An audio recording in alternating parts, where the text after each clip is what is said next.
Annual percentage rate. The term annual percentage rate of charge, APR, corresponding sometimes to a nominal APR and sometimes to an effective APR, EAPR, is the interest rate for a whole year, annualized, rather than just a monthly fee/rate, as applied on a loan, mortgage loan, credit card, etc. It is a finance charge expressed as an annual rate. Those terms have formal, legal definitions in some countries or legal jurisdictions, but in the United States.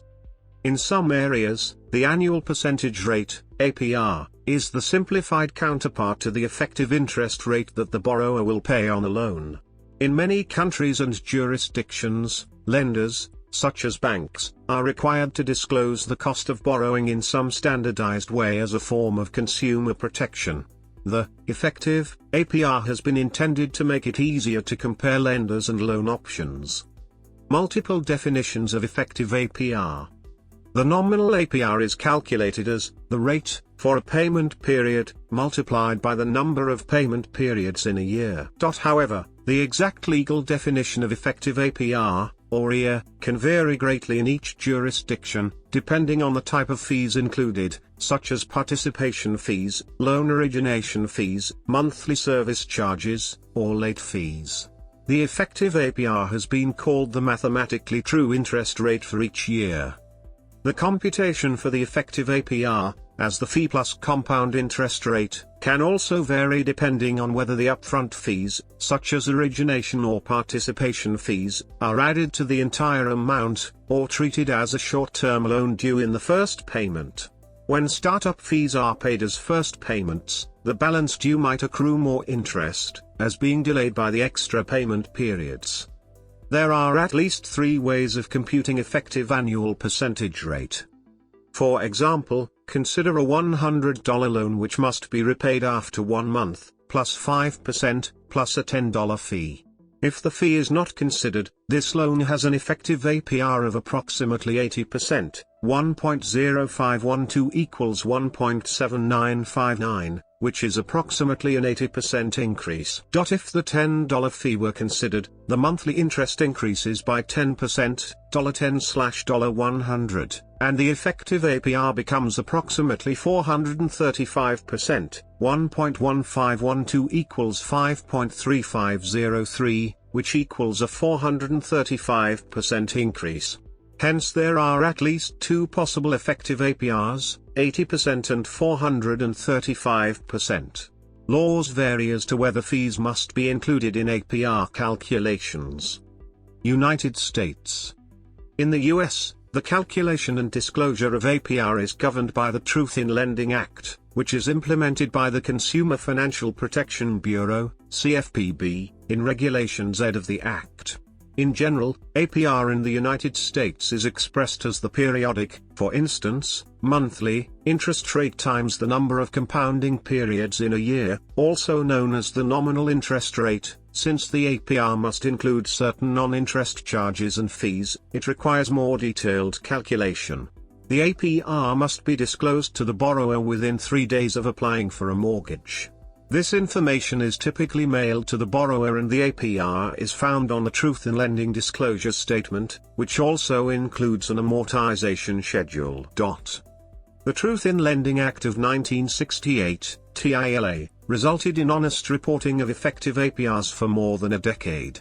Then in the 1980s, automakers, and providers of some other durable goods, began to exploit a loophole in the Act and its implementing regulations.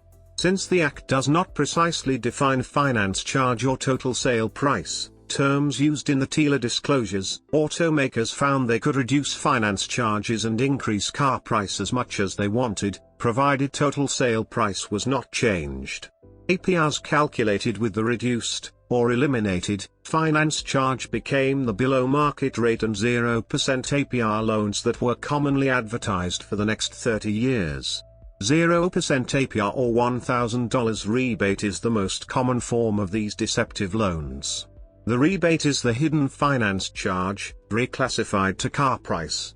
If the consumer doesn't accept the 0% loan, then he or she does not accrue the extra $1,000 interest on that loan. and this $1,000 is represented as a rebate. In reality, there is no rebate and no 0% loan. Automakers have been aided in this ongoing consumer deception by the regulators who administer TILA. The current form of disclosure under TILA seems designed specifically to support the automaker's deceptive scheme, including the classification of the rebate as down payment, an oddity seemingly unrelated to the basic scheme for understating APRs. Administration of TILA was recently transferred to the new Consumer Finance Protection Bureau, which may give cause for hope of reform in the Act and its administration that will restore the consumer protections intended when TILA was enacted. On July 30, 2009, provisions of the Mortgage Disclosure Improvement Act of 2008, MDIA, came into effect. A specific clause of this act refers directly to APR disclosure on mortgages. It states, if the final annual percentage rate APR is off by more than 0.125% from the initial GFE disclosure, then the lender must redisclose and wait yet another 3 business days before closing on the transaction. The calculation for close-ended credit, such as a home mortgage or auto loan, can be found here. For a fixed-rate mortgage, the APR is thus equal to its internal rate of return, or yield, under an assumption of 0 prepayment and 0 default. For an adjustable rate mortgage, the APR will also depend on the particular assumption regarding the prospective trajectory of the index rate. The calculation for open-ended credit, such as a credit card, home equity loan or other line of credit, can be found here. European Union. In the EU, the focus of APR standardization is heavily on transparency and consumer rights, a comprehensible set of information to be given to consumers in good time before the contract is concluded, and also as part of the credit agreement. Every creditor has to use this form when marketing a consumer credit in any member state, so marketing different figures is not allowed. The EU regulations were reinforced with Directives 2008/48/EC and 2011/90/EU, fully in force in all member states since 2013. However, in the UK the EU directive has been interpreted as the representative APRs. A single method of calculating the APR was introduced in 1998, Directive 98/7/EC, and is required to be published for the major part of loans.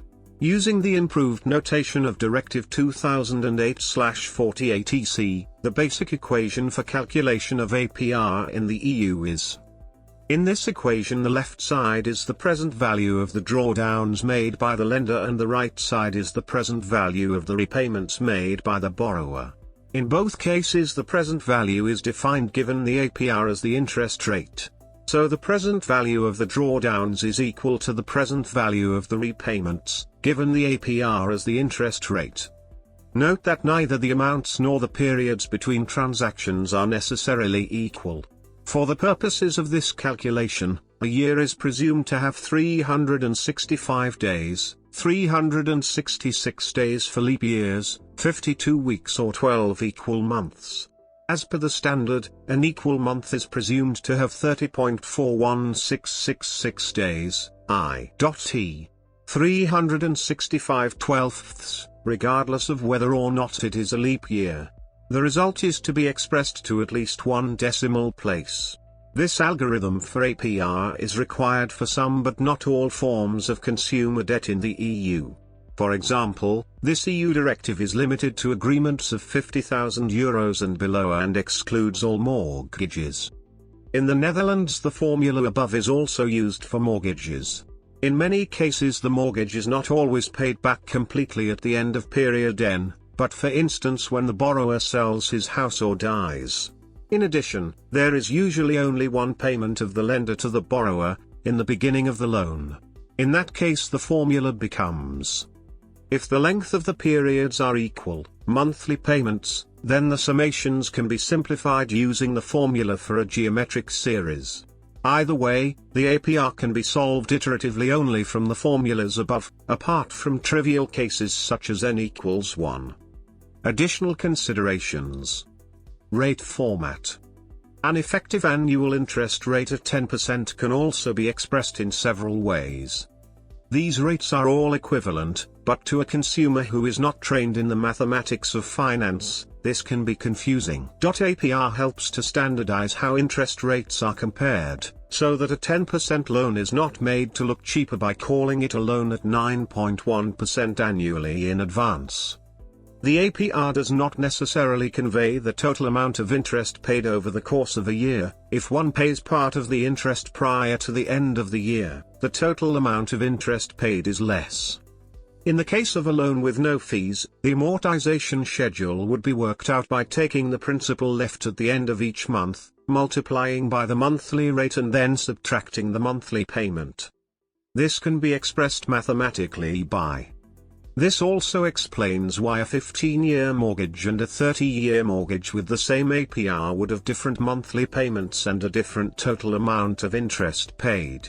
There are many more periods over which to spread the principal, which makes the payment smaller, but there are just as many periods over which to charge interest at the same rate, which makes the total amount of interest paid much greater. For example, $100,000 mortgaged, without fees, since they add into the calculation in a different way, over 15 years costs a total of $193,429.80. Interest is 93.430% of principal, but over 30 years, costs a total of $315,925.20. Interest is 215.925% of principal. In addition, the APR takes costs into account. Suppose for instance that $100,000 is borrowed with $1,000 one-time fees paid in advance. If, in the second case, equal monthly payments are made of $946.01 against 9.569% compounded monthly, then it takes 240 months to pay the loan back. If the $1,000 one-time fees are taken into account, then the yearly interest rate paid is effectively equal to 10.31%. The APR concept can also be applied to savings accounts. Imagine a savings account with 1% costs at each withdrawal and again 9.569% interest compounded monthly. Suppose that the complete amount including the interest is withdrawn after exactly 1 year. Then, taking this 1% fee into account, the savings effectively earned 8.9% interest that year. Money factor. The APR can also be represented by a money factor, also known as the lease factor, lease rate, or factor. The money factor is usually given as a decimal, for example 0.0030. To find the equivalent APR, the money factor is multiplied by 2,400. A money factor of 0.0030 is equivalent to a monthly interest rate of 0.6% and an APR of 7.2%. For a leasing arrangement with an initial capital cost of C, a residual value at the end of the lease of F and a monthly interest rate of R, monthly interest starts at S and decreases almost linearly during the term of the lease to a final value of F. The total amount of interest paid over the lease term of N months is therefore, and the average interest amount per month is. This amount is called the monthly finance fee. The factor R/2 is called the money factor. Failings in the United States. Despite repeated attempts by regulators to establish usable and consistent standards, APR does not represent the total cost of borrowing in some jurisdictions, nor does it really create a comparable standard across jurisdictions. Nevertheless, it is considered a reasonable starting point for an ad hoc comparison of lenders. Nominal APR does not reflect the true cost. Credit card holders should be aware that most U.S. credit cards are quoted in terms of nominal APR compounded monthly, which is not the same as the effective annual rate, EAPR. Despite the word annual in APR, it is not necessarily a direct reference for the interest rate paid on a stable balance over 1 year. The more direct reference for the 1-year rate of interest is EAPR.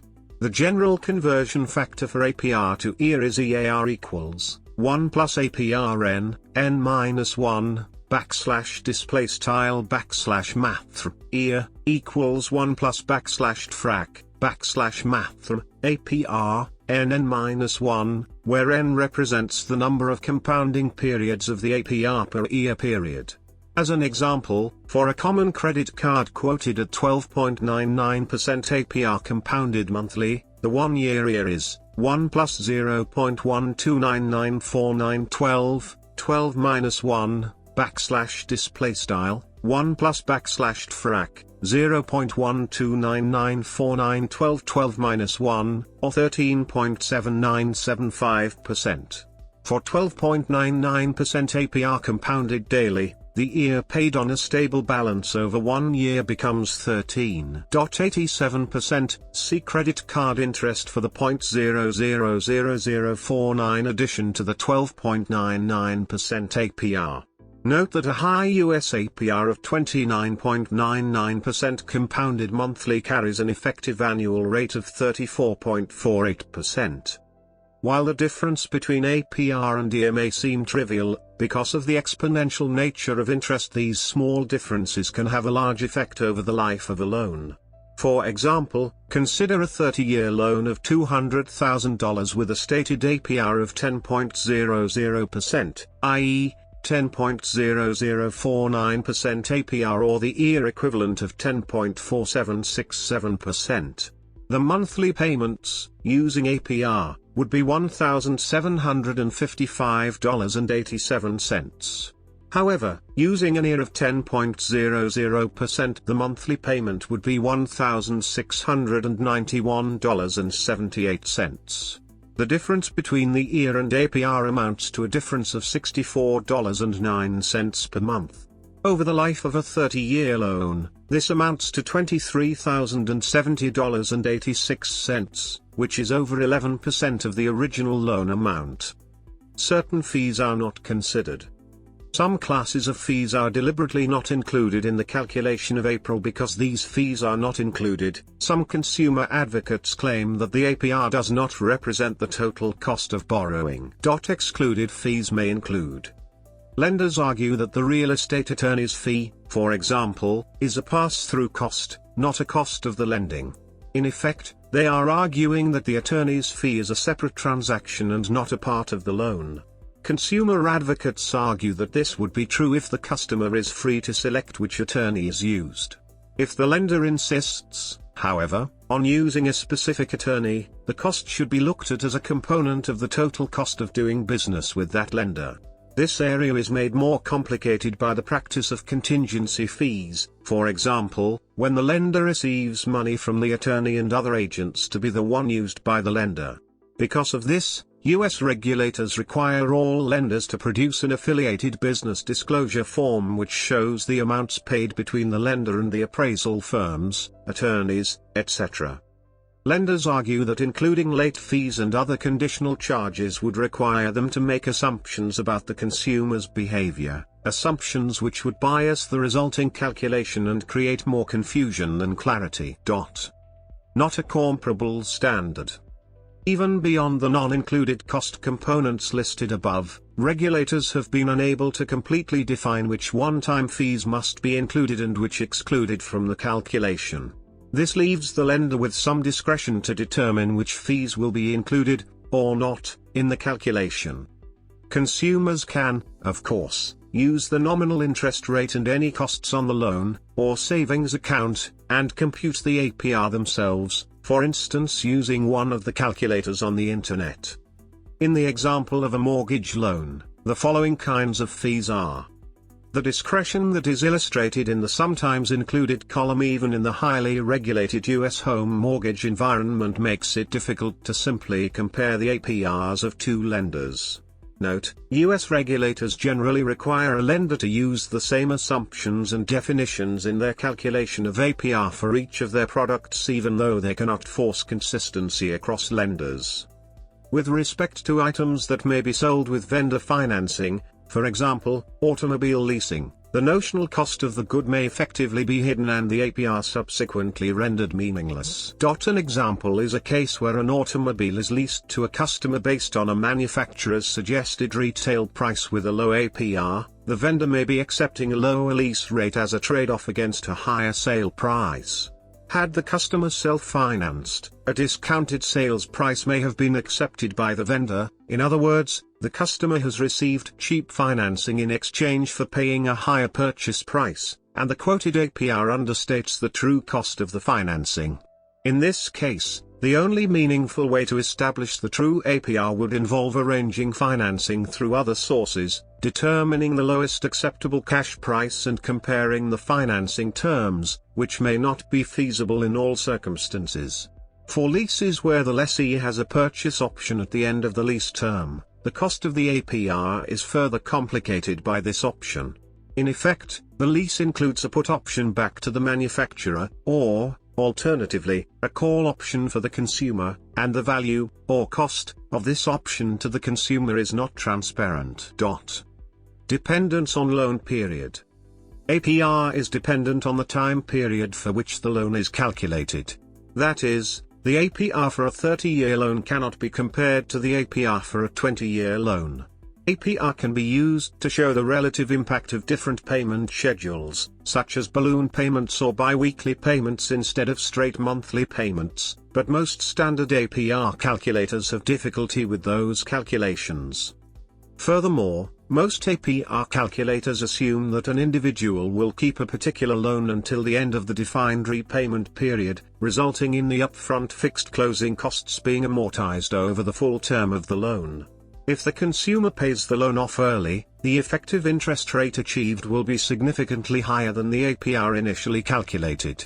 This is especially problematic for mortgage loans, where typical loan repayment periods are 15 or 30 years but where many borrowers move or refinance before the loan period runs out, which increases the borrower's effective cost for any points or other origination fees. In theory, this factor should not affect any individual consumer's ability to compare the APR of the same product, same repayment period and origination fees, across vendors. APR may not, however, be particularly helpful when attempting to compare different products, or similar products with different terms. Interest-only loans.